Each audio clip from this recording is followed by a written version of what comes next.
الحمد لله رب العالمين والعاقبة للمتقين والصلاة والسلام على سيد الأنبياء والمرسلين.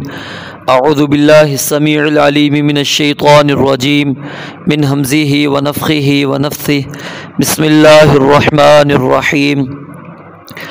ما كان محمد أبا أحد من رجالكم ولكن رسول الله وخاتم النبيين وكان الله بكل شيء عليما. ما كان نہیں ہے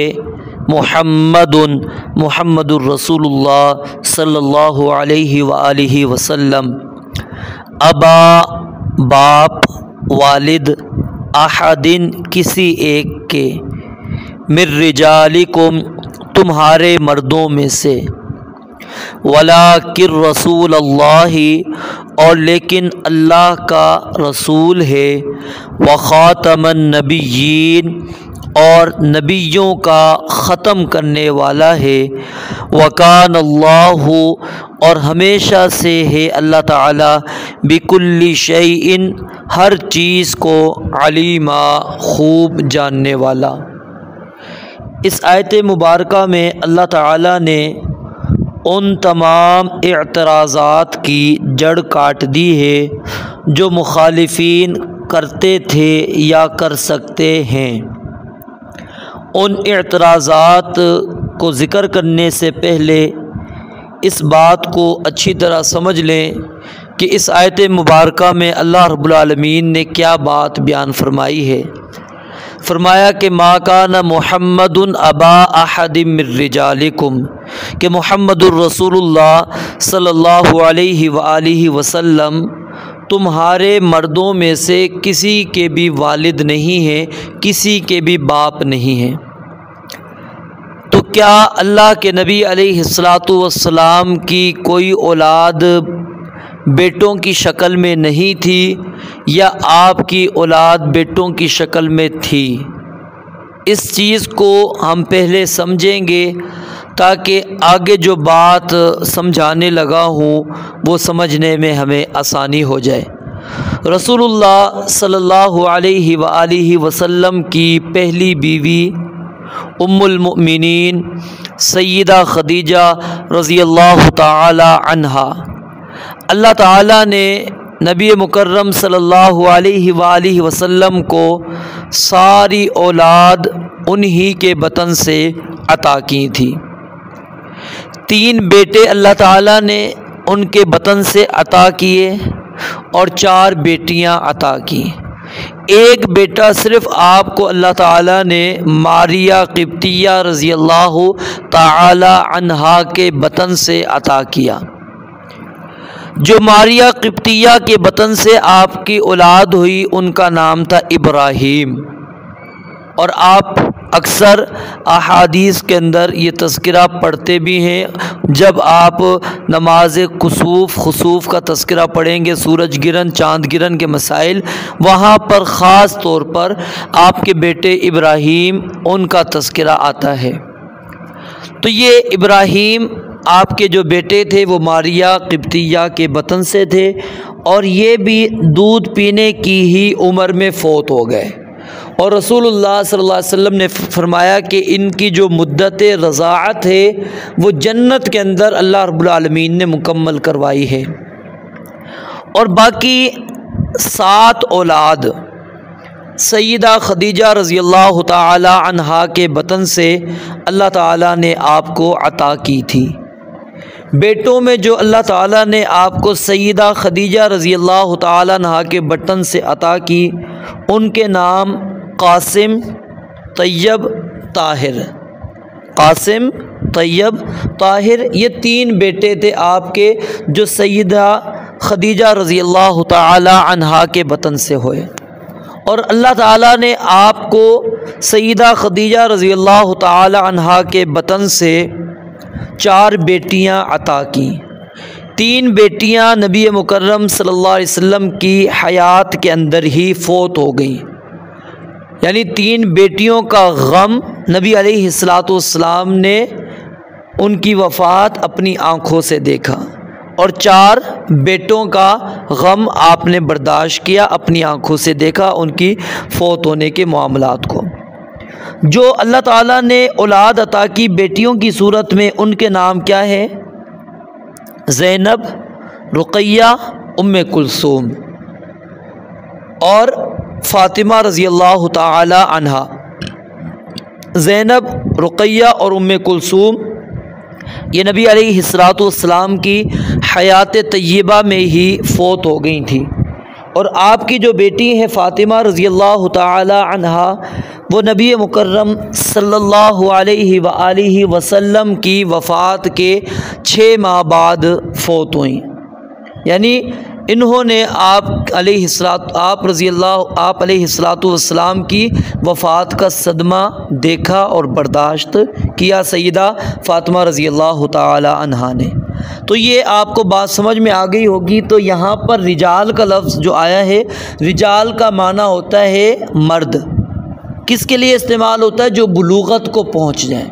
تو آپ علیہ الصلوۃ والسلام کی کوئی بھی اولاد، یعنی بیٹا، بیٹیوں کی بات نہیں ہو رہی، بیٹا نبی علیہ الصلوۃ والسلام کا اتنی دیر زندہ نہیں رہا کہ وہ بلوغت کی عمر کو پہنچے۔ اب جہاں تک تعلق ہے آپ کے بیٹے زید بن محمد، جن کو متبنہ آپ نے بنایا تھا، اپنا بیٹا بنایا تھا، تو اللہ رب العالمین نے اس حقیقت کو اس آیت مبارکہ میں واضح کر دیا کہ وہ آپ کے بیٹے نہیں ہیں۔ کیوں؟ کیونکہ انہوں نے بلوغت کو بھی پایا، بلوغت کے بعد نکاح بھی کیا، نکاح کے بعد اللہ تعالیٰ نے ان کو اولاد سے بھی نوازا، تو وہ کیسے آپ کے بیٹے بن سکتے ہیں؟ اور دوسری بات کہ نبی علیہ الصلوۃ والسلام اس کے حقیقی والد بھی نہیں ہیں، تو اس لیے ان کو زید بن محمد کہنے کے بجائے زید بن حارثہ ہی کہا جائے۔ تو جب یہ حقیقت ہمارے سامنے آ گئی کہ رسول اللہ صلی اللہ علیہ وسلم کا کوئی بھی بیٹا اتنی دیر تک زندہ نہیں رہا کہ سن بلوغت کو پہنچ سکے، تو پھر یہ جو اعتراض نبی علیہ الصلوۃ والسلام پر کیے جاتے ہیں، ان اعتراضات کی بھی کوئی حقیقت نہیں ہے۔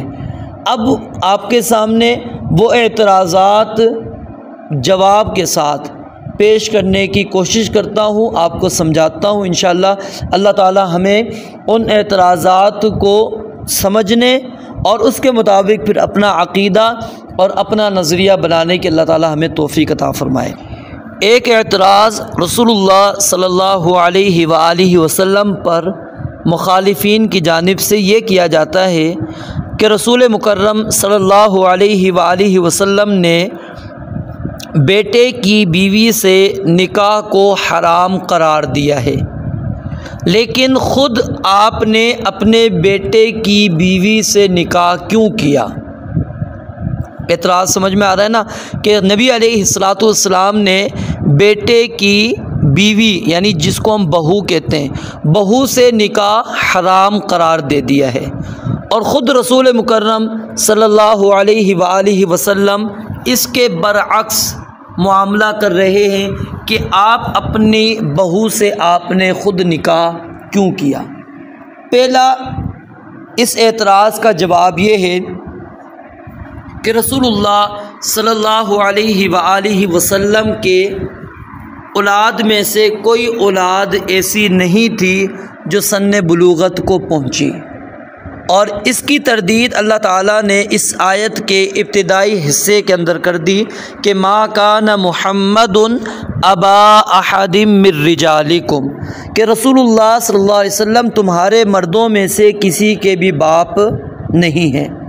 تو جب باپ ہی نہیں ہے، زید رضی اللہ تعالی عنہ کا نبی علیہ الصلوۃ والسلام سے بیٹے والا رشتہ ثابت ہی نہیں ہے، تو یہ اعتراض بھی نہیں رہتا، یہ اعتراض بھی نہیں رہتا۔ تو یہ اعتراض کرنے کی ضرورت ہی نہیں، کیونکہ زید بن حارثہ ہیں، نہ کہ زید بن محمد ہیں، تو اس لیے رسول اللہ صلی اللہ علیہ وسلم کی کوئی بھی اولاد نہیں ہے کہ جو مردوں میں سے ہو اور سن بلوغت کو پہنچ چکی ہو۔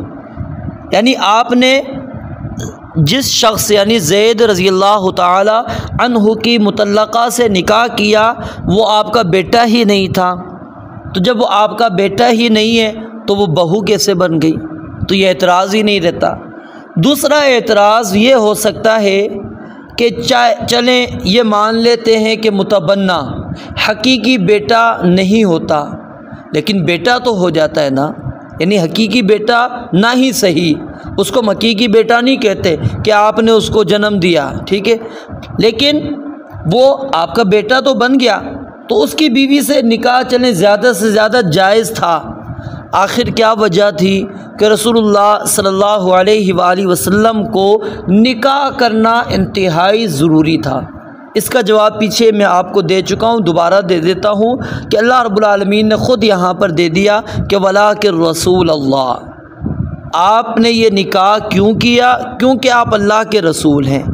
رسول ہونے کی وجہ سے آپ کی یہ ذمہ داری ہے کہ ان تمام رسوم کو توڑ دیں جو حلال تھیں لیکن تم نے حرام کر دی ہیں، ان کے بطلان کو واضح کر دیں اپنی زبان کے ذریعے بھی اور اپنے عمل کے ذریعے سے بھی، تاکہ لوگوں تک آپ کی زبان سے بھی پیغام پہنچے اور آپ کے عمل سے بھی یہ بات پہنچ جائے کہ یہ وہ حرام نہیں ہے جو اللہ تعالیٰ نے حرام کیا، بلکہ یہ تم نے خود حرام کر دیا ہے۔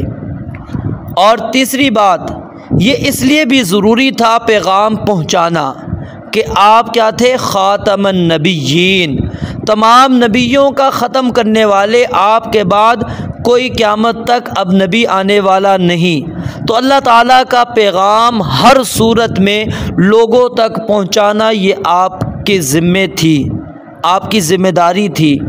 اور اللہ تعالیٰ نے یہ پیغام کیوں پہنچوایا؟ وَكَانَ اللَّهُ بِكُلِّ شَيْءٍ عَلِيمًا، کیونکہ اللہ تعالیٰ ہمیشہ سے ہر چیز کو خوب جاننے والا ہے، اس کو معلوم ہے کہ جاہلیت کی کس رسم کو کس انداز میں اور کس موقع پر ختم کرنا ضروری ہے۔ اور دوسری بات، ایک تو اس آیت میں یعنی یہ بات اللہ تعالیٰ نے بیان کر دی کہ رسول اللہ صلی اللہ علیہ وسلم تمہارے مردوں میں سے کسی کے بھی والد نہیں ہیں، تمہارے مردوں میں سے آپ علیہ السلام کسی کے والد نہیں ہیں۔ دوسری بات کہ آپ کیا ہیں؟ رسول اللہ و خاتم النبیین۔ یہ الفاظ، یہ آیت صریح دلیل ہے اس بات کی کہ رسول اللہ صلی اللہ علیہ وآلہ وسلم کے بعد قیامت تک کوئی نبی نہیں۔ جب آپ کے بعد کوئی نبی نہیں تو رسول تو بالاولیٰ نہیں ہو سکتا، کیونکہ لفظ نبی یہ عام ہے اور لفظ رسول خاص ہے۔ ہر رسول نبی ہوتا ہے جبکہ ہر نبی رسول نہیں ہوتا۔ رسول اللہ صلی اللہ علیہ وسلم کے آخری نبی ہونے کے متعلق بہت سے صحابہ کرام رضوان اللہ علیہم اجمعین سے متواتر احادیث موجود ہیں، اور آپ کے بعد نبوت کا دعویٰ کرنے والے کو رسول مکرم صلی اللہ علیہ وآلہ وسلم نے کذاب قرار دے دیا۔ جامع ترمذی کی روایت ہے، صحیح روایت ہے، سیدنا ثوبان رضی اللہ تعالی عنہ بیان کرتے ہیں کہ نبی علیہ السلام نے فرمایا لا تقوم الساعة حتى تلحق قبائل من امتی بالمشرکین وحتى يعبدوا الاوثان وانه سيكون في امتی 30 كذابون كلهم يزعم انه نبی وانا خاتم النبیین لا نبی بعدی۔ آپ نے فرمایا کہ قیامت اس وقت تک نہیں آئے گی جب تک کہ میری امت کے کچھ قبائل مشرکین سے جان ملیں اور میری امت کے لوگ ان کی عبادت کرنا شروع نہ کر دیں، اور فرمایا میری امت میں 30 کذاب ہوں گے، 30 جھوٹے لوگ آئیں گے، اور ان میں سے ہر ایک یہ دعویٰ کرے گا کہ انہو نبی، کہ وہ نبی ہے، حالانکہ انا خاتم النبیین، میں نبیوں کا سلسلہ ختم کرنے والا ہوں، لا نبی بعدی، میرے بعد کوئی نبی آنے والا نہیں، کوئی بھی قیامت تک کوئی بھی نبی نہیں۔ سعد بن ابی وقاص رضی اللہ تعالیٰ عنہ بیان کرتے ہیں، یہ صحیح مسلم کے اندر روایت موجود ہے کہ نبی مکرم صلی اللہ علیہ وآلہ وسلم نے سیدنا علی المرتضیٰ رضی اللہ تعالیٰ عنہ سے کہا، انت منی بمنزلۃ ہارون من موسیٰ الا انہ لا نبی بعدی۔ یہ دلیل لوگ اکثر پیش کرتے ہیں سیدنا علی المرتضیٰ کی نبوت کے متعلق، لیکن غور کریں اس حدیث کے اوپر۔ آپ نے کیا فرمایا کہ تم مجھ سے اس مرتبے پر ہو جس پر ہارون علیہ السلام موسیٰ علیہ السلام سے تھے، لیکن فرق کیا ہے کہ انہ لا نبی بعدی، کہ میرے بعد کوئی نبی نہیں۔ بالکل آپ نے واضح کر دیا، کلیئر کر دیا کہ سیدنا علی المرتضیٰ نبی نہیں ہیں۔ اگر نبی ہوتے تو آپ آگے یہ جملہ نہ کہتے۔ یہ صحیح مسلم کی روایت ہے، اور اسی طرح جامع ترمذی کی روایت ہے، امام البانی رحمۃ اللہ علیہ نے اس کو صحیح قرار دیا ہے۔ سیدنا انس رضی اللہ تعالیٰ عنہ بیان کرتے ہیں کہ نبی علیہ السلام نے فرمایا کہ ان الرسالۃ والنبوۃ قد انقطعت، یقیناً رسالت اور نبوت ختم ہو گئی ہے۔ فلا رسول بعدی، تو میرے بعد کوئی رسول نہیں ہے، ولا نبی، اور نہ ہی کوئی نبی۔ قال، فرماتے ہیں فشق ذلک علی الناس، کہ یہ بات لوگوں کے اوپر بڑی شاق گزری، بڑی شاق و مشقت والی گزری، تو آپ نے کیا فرمایا، لیکن المبشرات، لیکن مبشرات باقی ہیں۔ صحابہ نے کہا یا رسول اللہ کے نبی علیہ السلام، وما المبشرات، مبشرات کیا ہیں؟ آپ نے فرمایا رؤی المسلم، مسلمان کا خواب، وہی جزء من اجزاء النبوۃ، اور وہ نبوت کے اجزاء میں سے ایک جز ہے۔ اور اسی طرح سیدنا ابو ہریرہ رضی اللہ تعالیٰ عنہ بیان کرتے ہیں کہ نبی علیہ السلام نے فرمایا، ان مثلی ومثل الانبیاء من قبلی کمثل رجل بنا بیتا فاحسنہ واجملہ الا موضع لبنۃ من زاویۃ فجعل الناس یطوفون به ویعجبون له ویقولون هلا وضعت هذه اللبنۃ قال فانا اللبنۃ وانا خاتم النبیین۔ یہ صحیح بخاری کی روایت ہے۔ فرمایا سیدنا ابو ہریرہ رضی اللہ تعالی عنہ نے کہ نبی علیہ السلام نے فرمایا کہ میری مثال اور انبیاء کی مثال جو مجھ سے پہلے گزر چکے ہیں اس طرح ہے کہ کوئی آدمی ہے، وہ ایک خوبصورت گھر بناتا ہے، انتہائی خوبصورت، ہر لحاظ سے وہ خوبصورت گھر بناتا ہے، لیکن ایک کونے میں ایک اینٹ کی جگہ چھوڑ دی گئی ہے۔ لوگ اس کے چاروں طرف آ کر گھوم کر دیکھتے ہیں اور اس پر تعجب کرتے ہیں اور کہتے ہیں کہ یہ اینٹ کیوں نہیں لگائی گئی؟ تو فرمایا کہ میں وہ اینٹ ہوں اور میں خاتم النبیین ہوں۔ تو یہ تمام احادیث اور اس کے علاوہ دیگر احادیث موجود ہیں جو اس بات کی دلیل ہیں کہ نبی علیہ السلام کے بعد کوئی نبی نہیں۔ جہاں تک تعلق ہے سیدنا عیسیٰ ابن مریم علیہ السلام کے نزول کا، تو وہ ختم نبوت کے منافی نہیں ہے، کیونکہ انہیں نبوت آپ سے پہلے ہی مل چکی ہے۔ اب وہ آئیں گے کس حیثیت سے؟ امتی کی حیثیت سے، اور آپ کی شریعت کے اوپر وہ چلیں گے، اور آج تک پوری امت کا یہی متفق عقیدہ ہے، اور اسی لیے ختم نبوت کا جو منکر ہے وہ قطعی کافر اور اسلام سے خارج ہے۔ تو یہ نبی علیہ السلام کے ختم نبوت کی واضح دلیل ہے کہ ولاکن رسول اللہ و خاتم النبیین، کہ آپ تمام انبیاء کرام علیہ السلام کے سلسلہ نبوت کو ختم کرنے والے ہیں۔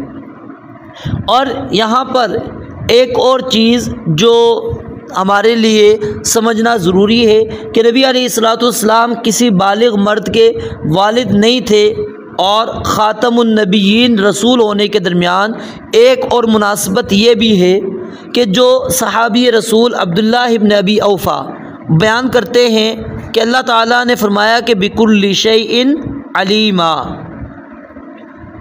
ٹھیک ہے، کہتے ہیں اسماعیل کہ میں نے ابن ابی اوفا سے پوچھا کہ آپ نے نبی علیہ الصلوۃ والسلام کے بیٹے ابراہیم کو دیکھا ہے؟ انہوں نے فرمایا کہ مات صغیراً، وہ تو چھوٹی عمر میں ہی فوت ہو گئے۔ وَلَوْ قُضِيَ أَن يَكُونَ بَعْدَ مُحَمَّدٍ صلی اللہ علیہ وآلہ وسلم نبی عاش ابنہ۔ تو عبداللہ بن ابی اوفا کیا بیان کرتے ہیں کہ اگر اس بات کا اللہ تعالیٰ نے فیصلہ کیا ہوتا کہ محمد الرسول اللہ صلی اللہ علیہ وسلم کے بعد کوئی نبی ہو سکتا ہے تو آپ کا بیٹا زندہ رہتا، ولیکن لا نبی بعدہ، لیکن کیا ہے، آپ کے بعد آپ کوئی اور نبی نہیں، اسی وجہ سے آپ کا کوئی بیٹا زندہ نہیں رہا۔ اگرچہ یہ بات ابن ابی اوفا جو ہیں ان کی موقوف روایت ہے، ان کی اپنی یہ ذاتی رائے ہے، لیکن یہ رائے اس کو کہنا علماء کہتے ہیں انتہائی مشکل ہے، کیونکہ نبی کا بیٹا نبی ہونا یہ ضروری نہیں ہے۔ نبی کا بیٹا نبی ہو یہ ضروری نہیں ہوتا، جیسے کہ نوح علیہ السلام کے بیٹے کی مثال ہم دیکھ لیں، ٹھیک ہے۔ اب نوح علیہ السلام کا بیٹا نافرمان تھا۔ تو بہرحال خلاصہ کلام کیا ہے کہ اس آیت میں اللہ تعالیٰ نے اس حقیقت کو بیان کر دیا کہ رسول اللہ صلی اللہ علیہ وسلم کا کوئی بھی بیٹا وہ سن بلوغت کو نہیں پہنچا، اور دوسری بات آپ اللہ کے رسول ہیں اور خاتم النبیین ہیں، اور آپ کے بعد قیامت تک کوئی نبی آنے والا نہیں۔ جو دعویٰ کرے گا وہ اس دعوی نبوت کے اندر جھوٹا ہے، سچا نہیں ہے۔ رب العالمین سے دعا ہے اللہ تعالیٰ سمجھنے عمل کرنے کی توفیق عطا فرمائے۔ وآخر دعوانا الحمدللہ رب العالمین۔